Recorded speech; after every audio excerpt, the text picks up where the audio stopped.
Hey, Jason here. I'm one of the subject matter experts at iCar, and we're at the Appleton iCar Tech Center. And have you ever wondered how to torque a strut rod nut if the strut rod keeps on spinning on you? Well, we're going to show you how to do that.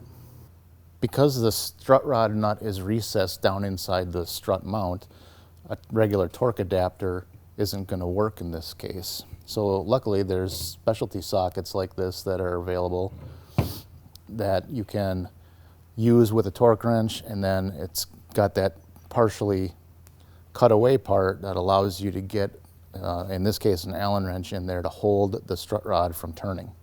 Okay, now let's put this together and show you what that looks like on our strut here.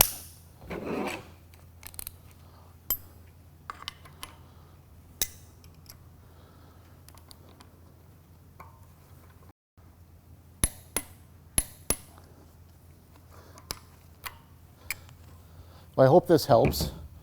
Make sure to check out our other videos on torque wrench use. Thanks for watching.